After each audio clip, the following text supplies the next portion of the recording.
Hi, my name is Marie Madden and I'm here to talk about occupational health and safety for sign language interpreters.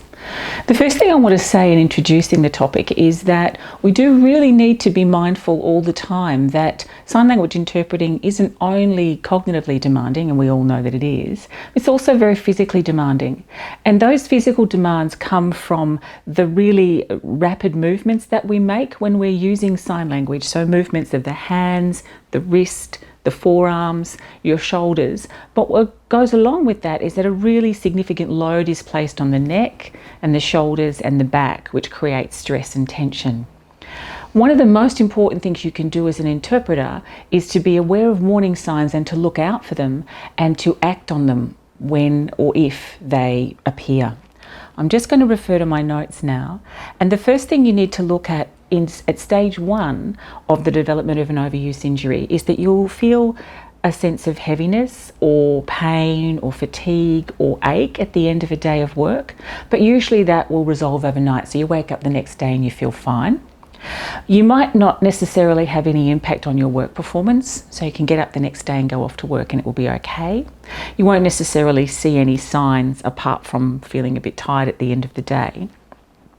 But you might experience a bit of muscle tenderness, a bit of tendon tenderness, and a bit of fatigue or discomfort.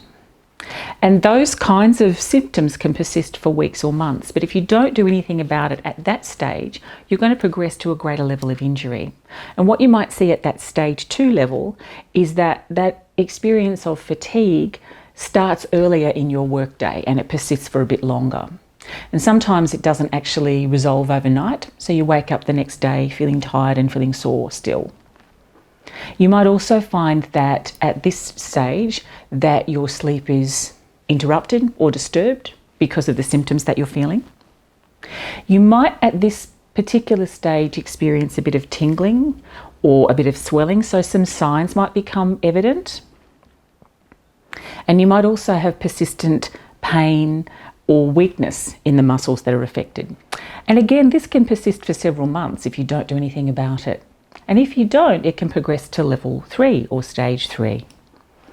What you will experience at that stage is that all of your muscle groups will feel quite fatigued and you won't be able to do any kind of work. And you will find that the pain is present even with non-repetitive movement. You will often have a disturbance of sleep. And not only your work as an interpreter will be affected, but other parts of your life will be affected. So things like driving a car, being able to cut up food, being able to dress yourself, and so forth. Those sorts of things are going to be affected by this injury. You might also at this stage encounter numbness or a change in colour or temperature, so being too hot or too cold. And the condition, if you don't do anything about it, can last for some time and can mean that you can stop being an interpreter because of the injury. So my point is that it's really crucial to take action at stage 1. If you start to feel those sensations of pain or discomfort at the end of the day, even if you'll feel better the next day, it's important to do something about it. And that means reporting to your employer and going to seek some medical assistance. I want to give you a few tips on how you can prevent injury actually occurring. First thing is, it's really important to listen to your body. If you're feeling aches and pains, don't push through it. Your body is giving you pain signals for a reason. It means that you need to stop what you're doing and do something about it. You always need to warm up and cool down before you work as an interpreter. And I'll be providing a link to some exercises that you can do as a short little 5-minute routine before and after work. If you're sitting for a long time, your blood will pool. And it's really important that when you get up and move, that you stretch your muscles and get your blood flowing again. Get the oxygen flowing through your body. Get up and stretch a bit and make sure that you cool down and make sure again that you're warmed up before you start work again. If you can, incorporate some strength and flexibility exercises into a daily routine and build up some upper body strength so that your muscles aren't injured. It's really important to seek the advice of a medical professional to get some treatment if you're having any of these sorts of symptoms.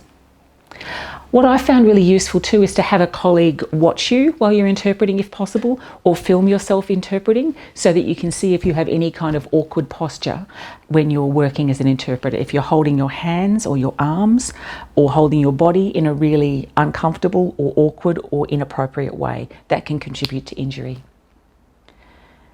If you're going to go to a job that you know is stressful for you, try to practice some relaxation exercises beforehand, some deep breathing to make sure that you go into the work without that sense of stress. And if you find yourself while you're at work feeling tense or stressed, practice some deep breathing movements.